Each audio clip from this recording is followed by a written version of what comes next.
Standing at our front door was Jinu. Yes, Jinu, the leader of the Saja boys, top-tier idol. Mira cracked the door open, saw Jinu, and slammed it shut. Mira yanked the door open again. This time her eyes were wide, because on the doorstep was a white cat glowing with a faint purple sheen, wearing round glasses like a tiny wizard, and a small yellow puppy that looked like a running marshmallow. I heard Mira mutter to herself, "That cat fits my idol concept better." Then she scooped it up with a beaming face. The little puppy didn't get chosen. Mira thought, "I finally have a little companion. I'm going to bring this white cat into my next concept. We're going to have so much fun together." But no, look at this. Turns out, the white cat wasn't exactly Mira's dream partner. Perfect team? Maybe not. Oh no, this is already not going how Mira pictured it. Until the cat turned its head away, flicked its tail like it had attitude to spare, and scratched a clean, sharp line across Mira's hand. Mira's smile vanished faster than a light stick dying mid-chorus. She clutched her hand, stormed over to return the cat, face set like she was ready to file a lawsuit. But then, unexpectedly, Mira saw Jinu playing frisbee with the little yellow puppy. The puppy spun in circles like a professional dancer, and Jinu was glowing like an idol who just won a Grammy. And in exactly 1 second, Mira switched sides. "I'm raising the dog," she declared, loud and proud. So the wizard cat got returned by Mira, but honestly, I don't think the cat cared all that much. At first, Mira really did love it like it was treasure. The puppy followed her everywhere, eyes sparkling like it wanted to say, "Please don't go anywhere, I love you the most." At this point, Mira and the little puppy were inseparable. Mira was confident she'd found her other half of the world, but it might have been a little too soon. Now, let's see what happens next. But by that same night, Mira screamed so loudly the entire dorm woke up. I ran in, and it took me a few seconds to realize this was still Mira's room. Everything had been chewed to pieces. Mira stared down at the puppy, and the puppy stared back at Mira like, "I'm innocent. RUMI, if I don't return it, I'm gonna lose my mind." And so Mira marched it back to return it. Again, for the second time. Honestly, watching Mira switch pets faster than she switches stage outfits was impossible not to laugh at. So I asked Jinu, "If you don't mind, can I take care of both of them?" I have never seen Jinu that happy, like someone had turned up the brightness on the whole world. I figured I could take in both pets. They looked adorable enough, right? So I made a serious training plan. Basic commands, advanced commands, bonding time, real communication, becoming friends. Now the cat lies quietly in my lap, eyes half closed, occasionally rubbing its head against my hand like it's asking for pets. The dog that once destroyed an entire room now knows how to sit, how to wait, and it won't even eat until I say, "Okay." I taught them how to do a synchronized spin together, and they did it immediately, like a tiny performance meant only for me. Mira froze on the spot. For Mira now, pets have become an obsession. Mira dragged Zoe over to watch, fully convinced. RUMI is definitely messing with me. But the second they saw the cat cuddled up to me, and the dog obeying me like a miniature bodyguard, Mira stood there like she'd been turned to stone. And Zoe? She had the time of her life laughing. That's when I realized, pets don't choose the best person. They choose the person who makes them feel safe. You know, you may have a lot to remember, but to them, you are the memory of their entire life. And then, here's how it all went down. Oh, really? Lately, it seems like I've started to like someone. Jinu, you're so handsome. Just then, Mira burst into my room. RUMI, what are you doing? I panicked and put the photo down. RUMI, what is this? Why do you like the enemy? It's not what you think, Mira. Mira stepped forward and smashed the frame. I rushed to stop her, but she shoved me away. I fell to the floor. Zoe ran over to help me up. Are you okay, RUMI? Your leg is bleeding. Are you hurt? I'm fine, Zoe. I'm okay. Mira hurriedly handed the first aid kit to Zoe. I grabbed Mira's hand. Mira, let me explain. It was last night. It was pouring. My phone died, so I couldn't call for a ride. I stood there waving, but no one stopped, so I ran home in the rain. The road was too slippery and I fell. Blood started spreading across the wet pavement. And right then, an umbrella opened over me. It was Jinu. Jinu carefully bandaged my wound. Thank you, Jinu. and he carried me home through the rain. I felt grateful, so... Mira, don't be mad at Rumi anymore. Mira didn't say anything. She just wrapped my wound, then walked out. That night, Jinu's cat came to deliver a letter to me. I held it for a long time, struggling with whether I should go meet him or not. I had just stepped toward the door when I saw Mira in the living room, sharpening her sword. I was afraid of Mira, so I didn't go to the meeting place. On the other side, Jinu waited for me until morning. I didn't come. Worried, he came to my house. Get out of my house! Mira scattered farewell salt and drove him away. That night, Zoe saw how sad I was. Rumi, I'll help you. She made an excuse to pull Mira into a room Mira, let's go! so I could slip out. When I arrived, Jinu was already waiting. He handed me a bag of medical supplies. I took it shyly and quietly said thank you. I had just turned to leave when Jinu followed me. Actually, that night in the rain, your phone died because I secretly unplugged your charger. Then what about the taxis that didn't stop? That was me too. I asked Abby's group to hypnotize them, to blind them so they couldn't see you. I angrily dropped the medical bag with a thud. Why would you do that to trick me? Because only that way would make you notice me. I froze, my heart stopping for a beat. Why did you have to do that? Because Rumi, I think Suddenly, there was a noise from behind us. Sorry. You two go on. I won't interrupt.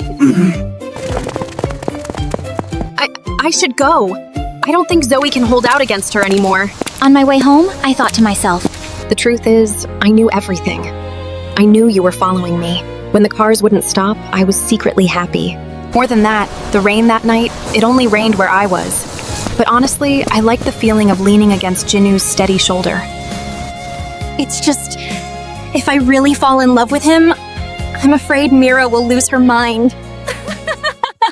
when I walked into the house, I only saw Zoe sitting in the corner of the room. Zoe, what are you doing? Where's Mira? She went out to meet Abby. Rumi, stay home, okay? I'm gonna meet baby too. Then, that story led to this story. Before I walked down the aisle, a server brought me a glass of water. Thank you.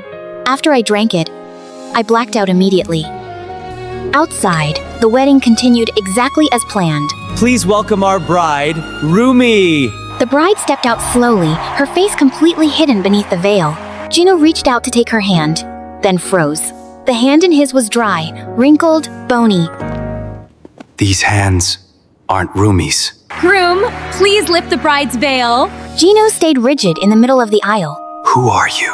Why is Jinu just standing there? Does he not want to marry Rumi anymore? No, you're not Rumi. He yanked the veil off. No!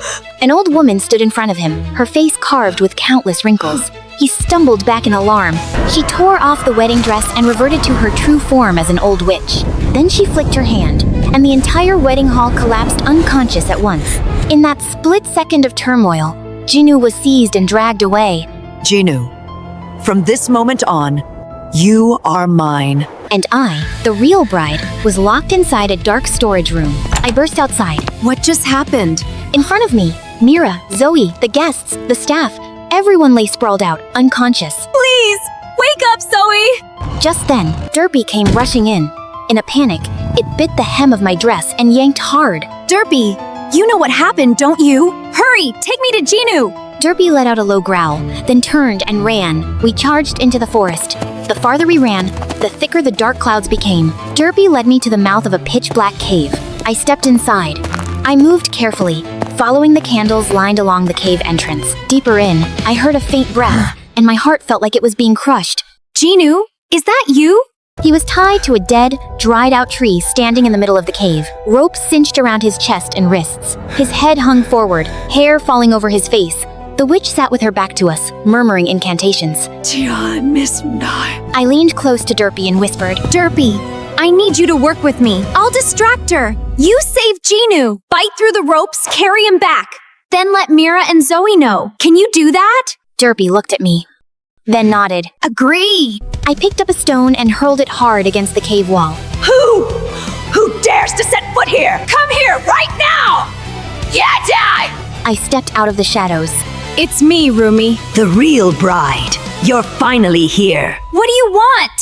Why ruin our wedding? I'm only here to take back what was always mine. I turned and ran out of the cave mouth, pushing forward as far as I could to draw her away. Behind me, Derpy had already bitten through the ropes and carried Jinu out of the cave. I ran to the edge of the cliff. The waterfall rose like a white wall, roaring. Cold mist surged up. There was nowhere left to go. I spun around, drew my sword, and pointed it at her. What's your purpose? Why are you targeting Jinu? The witch stopped a few steps from me. She stared at me, no longer rushing. I was once just an ordinary girl. That year, Jinu helped me. Thank you so much. Just once. Once was enough for me to survive, and enough for me to love. But he doesn't love you! No! It's all your fault! She let out a hoarse laugh. The moment you appeared, his entire world shifted towards you. Will you marry me? Yes. And I was left behind in the dark. I held on to hate. I traded my youth to a demon for power. Just to tear him out of your hands on the very day you thought you'd finally have him.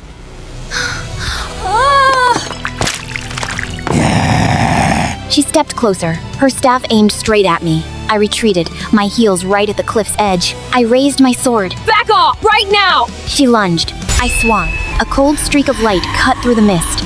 The witch began to scatter like ash. The moment I touched the witch's staff, an icy force shot through my chest. I looked at my hand. No, my hands! It's spreading! Stop! It's not real! It's not real! My skin was turning gray, hardening. The petrification spread rapidly through my entire body. Help me! I lost my balance. I fell straight into the raging waterfall. On the other side, Derpy had brought Jinu back to the wedding hall. A moment later, Jinu's eyelids fluttered. He jolted upright. Derby, where is Rumi? Mira and Zoe woke up too. What happened here? Let's go, we need to find Rumi! Following Derpy's guidance, they headed into the forest. We split up! Each of us take a path! Jinu went deeper into the woods. He walked along the stream bank, as if an invisible thread were pulling him to the exact spot. When he saw the statue, he froze. It was as if all the weight had left his body. Rumi, what happened to you? He dropped to his knees, his trembling hand reaching out to touch it. I'm sorry. I came too late. Jinu carried the statue back and placed it where the light was best. Rumi, please come back. He turned everything upside down, every keepsake, every old page. He never slept. He spoke to the statue as if I could still hear every word, as if I were only fast asleep. You have to come back. I didn't even get to walk you into the aisle. One night, he returned to that cave and found a tattered old book. A flower that can undo petrification. It grows on a high cliff. We'll go together! No. I'll go alone. If something happens to me, you two will still be here with her. He crossed the forest, crossed the stream, climbed the sheer cliff. His hands were scraped raw, sweat pouring down. I'll bring you back, no matter what. At last, he spotted the strange flower clinging to a crack in the rock, its leaves a deep green, as if guarding a miracle. Jinu panted, his bleeding hands gripping the stone. That's it. I found it, Rumi. He tore the flower free, and the rock beneath his foot slipped. Losing his balance, Jinu fell hard down below. When Derpy found him, Jinu was collapsed on the grass at the base of the cliff. His clothes were torn, his body covered in wounds, his breathing thin as a thread, but his hands still clutched that branch tightly. Like he was clutching a promise. As long as he still held that branch, I would come back. Rumi, I found it. Wake up, please. Something big has happened. Breaking alert, a massive entity has just breached the city. Celine wanted to turn Huntrix into emotionless combat machines. And after the experiment, we became real robots, assigned one mission. Hunt the Saja boys. The moment we stepped out of the lab, the sky suddenly went dark, and the ground shook beneath us. Something huge is getting close. A massive demon charged straight at us, smashing a building as it came. Perfect timing. I've been wanting to test this new armor. All three of us activated robot mode at once. The demon roared and lunged. I rushed in and slammed a blow into its body. Mira drove a punch into its stomach. Zoe kicked hard into its head. The demon staggered, reeling. It tried to swing back, but we stayed tight on it, forcing it backward, step by step. Just as we were about to finish it, a voice rang out. Rumi, aren't we your target? Come on then. Go after them! But this demon... Zoe, the target is the Saja boys. The Saja boys split up and vanished in 3 different directions. We split up too. Be careful. I chased Romance into the forest. A single beat later, he was gone. No sound. Like he'd never been there at all. I stopped, scanning the trees, straining for any sign. A trap! Come out, Jinu! I know you're here! You're usually very smart. But today, you were so impatient you walked right into my trap. I whirled around. I leveled my sword at him. The instant I was about to strike, something inside me shorted out. My body went slack. The armor dissolved. Rumi, what's wrong? Are you okay? Every sound faded and I blacked out. Bobby! Bobby! Where are you? After that, Jinu carried me to Bobby's lab. Rumi, how did this happen? She short-circuited. Hurry! Treat her! Why? What did you do to Rumi? Stop talking. She's not gonna make it if you don't move. Bobby rushed to the control panel. His hands were shaking, his eyes darting around like he was trying to remember the right sequence. I'm done for. Which button? Which one is it? Get out of the way. Jinu stared at the system for a second, then pressed a button on instinct. Start repairs. Electricity surged through my body. My body convulsed again and again, each jolt like I was being torn apart and put back together. Right after that, Mira and Zoe were brought in too. Bobby, save her! Their bodies were rigid and unmoving, like machines that had been completely powered down. Bobby looked at them, his face turning pale. Both of them too? Save her. Once the system rebooted, all 3 of us gradually came to. The cold numbness was gone. The hollow, bloodless emptiness of a robot was gone. We were back to our original selves. Jinu stayed by my side and took care of me for days. Every time I opened my eyes, he was there, as if he'd never left. Why are you being so good to me when I've been trying to kill you this whole time? Because I know your heart was never as hard as that steel armor. Celine stood outside the door. She let out a quiet sigh, then turned and walked away. And then things took a turn we definitely didn't see coming. Oh, I told you to look out. Well, I didn't think it would be that fast. That day, I stayed late after class for cleaning duty with Mira and Zoe. Mira wiped the chalkboard. Zoe swept while muttering. Are we cleaning? Or are we wiping down a crime scene? I laughed. When we finished, I carried the pile of supplies to the janitor's room to put everything away. The janitor's room was dark. Careful. This place probably has the ghost of last week's quiz. If there is, I'm gonna ask it to sign my absence form. I bent down to set the bin down, and my foot caught on something. My leg slid, and I lurched straight into the wall. Oh my god! But then I froze. I pressed my palm against the spot I'd hit. Then I tapped lightly. Mira, Zoe, there's something here. Mira turned on her phone flashlight. I leaned in closer and saw a small button. I reached out and pressed it gently. Inside, a room appeared. Empty, dark, dusty. Zoe and Mira just stared. I stood there, my heart beating strangely fast. And in my head, an idea clicked on. Let's turn it into a secret room. For what? For resting. For hiding from homework for a little while. Whenever we're sick of school, we come down here and heal up. If we're doing it, we do it right. I volunteer for the task of taste testing the emergency snacks. The next day, I pulled Jinu into it too. We're going to turn this room into a secret room. Okay, that sounds interesting. Jinu agreed to carry out the plan with us. So the plan began. After school, the 4 of us pretended we were staying late for cleaning duty, but really, we were sneaking supplies down to renovate. What about this one? We bought a ton of snacks. Candy, instant noodles, Oishi chips. Stacking everything into boxes. Mira installed shelves and organized it all like a mini convenience store. Jinu hauled in an old sofa that was surprisingly comfy. The mental emergency rescue chair. We're not skipping school. We're studying how to live. In just a few days, the dusty room became perfect. I stood there, looking at what we'd made. That night, after we finished gaming, we headed out to go home. Go home. Go home. Wow, that sounds amazing. I know, right? I can't wait. The moment we reached the hallway, Did you hear that? What was that sound? we heard arguing.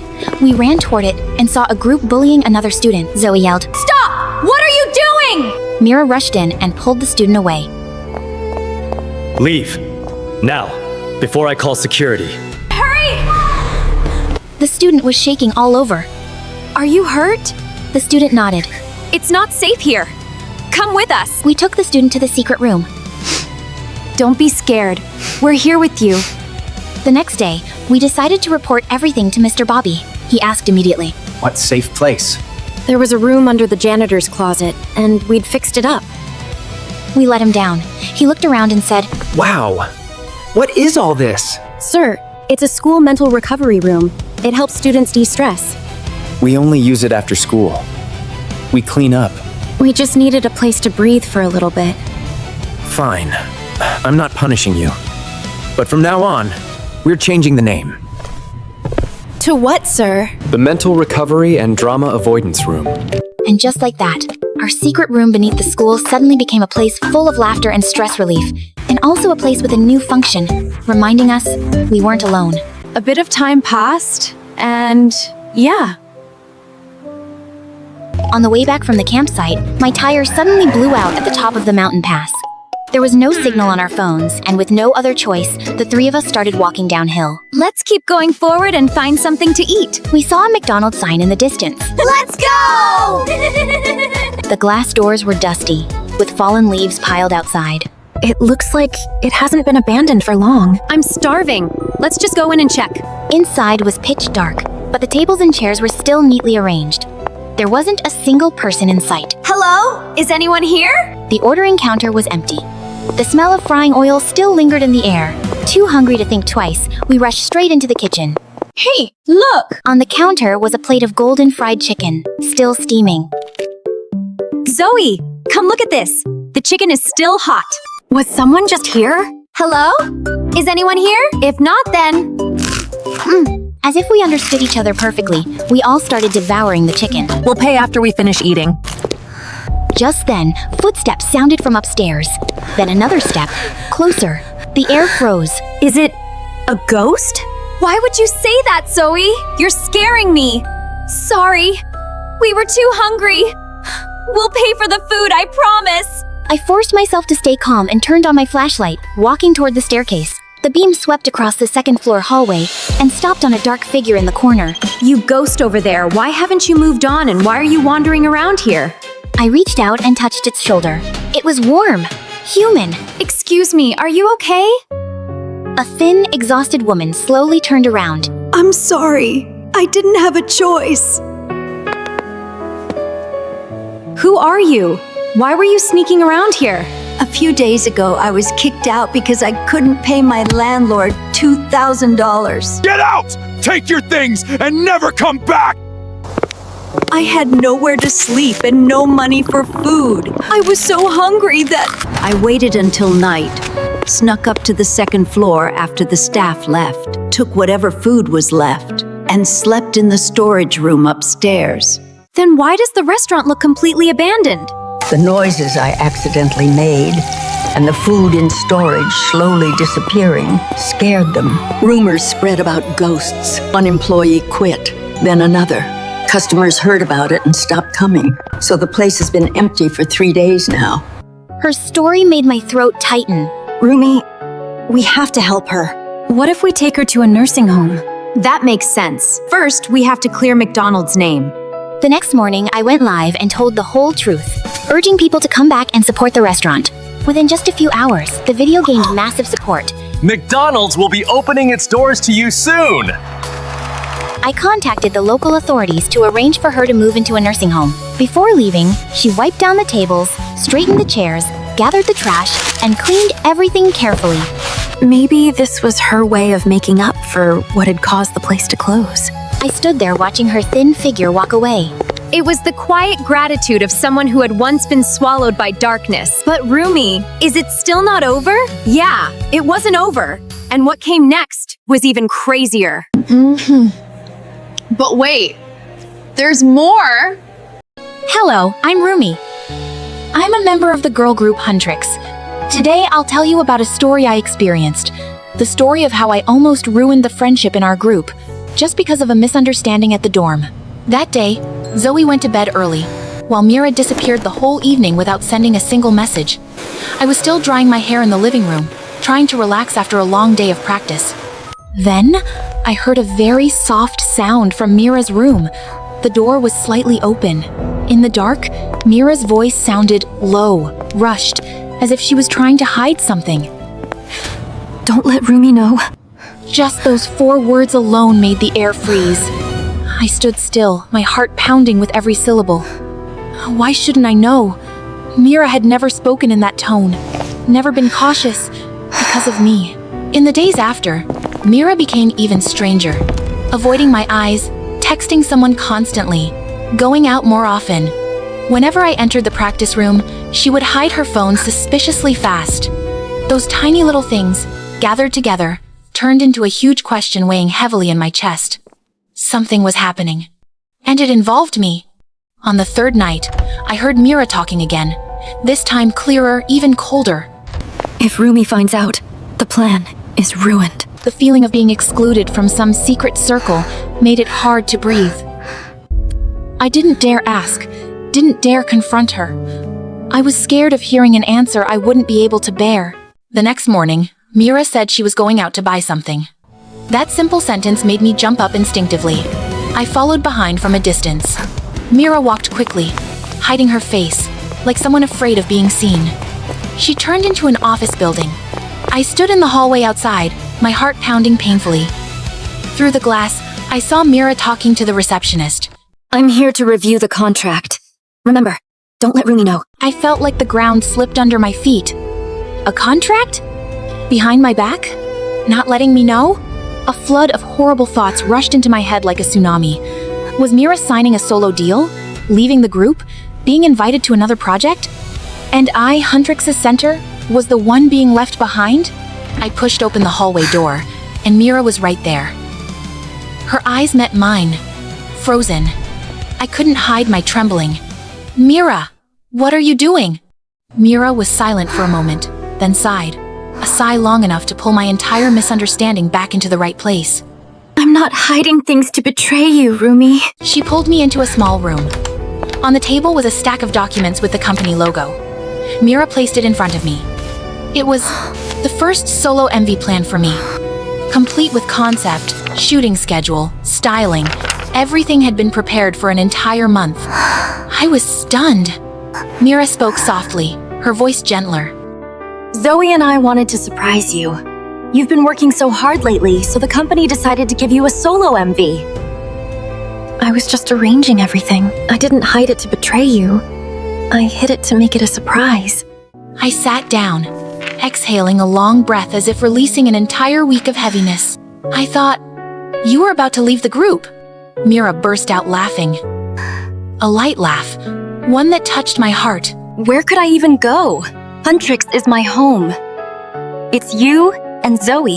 That night, the 3 of us sat in the living room, eating instant noodles, playing soft music, and laughing at the ridiculous misunderstanding that had lasted for an entire week. That night, when the 2 were fast asleep, I lay there, staring at the ceiling. The cool air from the AC brushed gently against the curtains. And I realized one thing. What's scary isn't the secret itself. It's when you love someone so much that their silence alone is enough to throw your heart into chaos. Thank you so much for being here. Love you so much.